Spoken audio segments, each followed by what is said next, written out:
పసి పిల్లవాడు నవ్వాడు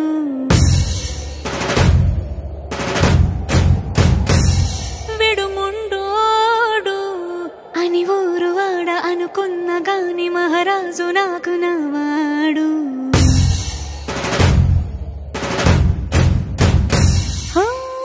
మాట పెడుసై